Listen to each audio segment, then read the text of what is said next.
budget tomorrow. That's when we'll know all the detail of it. As usual, we have a lot of information so far, either confirmed policies or indicated ones. So the big question is, how much is Labor spending in terms of new spend versus any savings or also tax revenue they're raising? Let's whip through it. Single parenting payment was just revealed this morning, $1.9 billion. We're going to see a job seeker increase of some sort. Assistant for renters, build for rent. We don't know how much money that will be. We're talking billions total. And a cost of living package, $14.6 billion. So already quite a lot of spending. Still more to come there. Let's look at the next page. Medicare funding, $2.2 billion. Vaping, $234 million. Here's a big item, $11.3 billion. That's for an aged care pay rise. This is over forward estimates, all this money, of course. And we're going to see that payment continue over basically forever. $400 million for a powered transition for the regions. Skills training, we've only got a 5-year figure there. That's why we've used $3.7 billion. So it'll be a bit less over 4 years.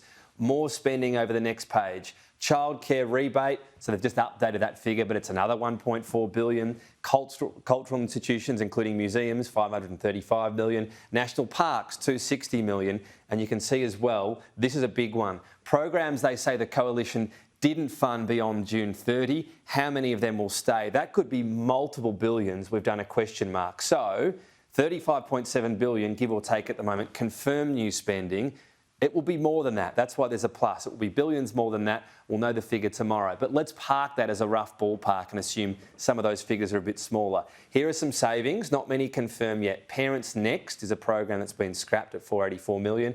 NDIS growth cap, that could be significant in the billions. We'll see how much of that is in forward estimates though, because the main element of that is from 2026. So that might be a small save in the short term. Interest payments are actually lower. So this is not the government taking action, but more a result of what's happening in terms of, in particular this year, a much smaller deficit. You can see there, $10.5 billion, they're banking on those savings.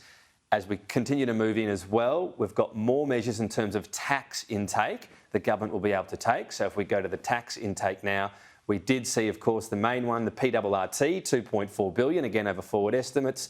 The tax rate on multinationals. Now, we'll see an updated figure. The last one we had was $1.9 billion. Maybe it will be more. We'll see. Tobacco excise, $3.3 billion. That has disappointed in the past, though. Fewer people are smoking. Superannuation, only $900 million in the forwards. That does gather and gets more over 10 years. But you can see the saving figure there, or the revenue raised, $8.5 billion. So they're starting to claw back some of that $35 billion in spending. We do have some other measures. These are described at the moment as neutral. We'll see if that truly is neutral. Defence spending of $19 billion. There are savings, though. So they're saying overall it won't be more money spent.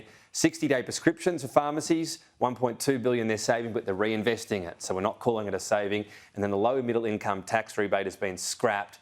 That was always the plan and wasn't in the budget. So when we get to the end of all this, give or take, we're talking about $20 billion at the moment over forward estimates, roughly. We're not going to put an exact figure on it until we know tomorrow, but that's extra spending. So whilst Labor will have to be very cautious in this financial year with inflation high, at the moment over forward estimates, it's more of a spending budget than one of restraint. 20 billion or so, we'll see whether that grows, or perhaps we've got some big nasty surprises in terms of savings. Will it be smaller than that? But that's a key amount to look at when we hear about Labor's approach to debt and deficit, particularly tomorrow. So we'll update that figure for you then.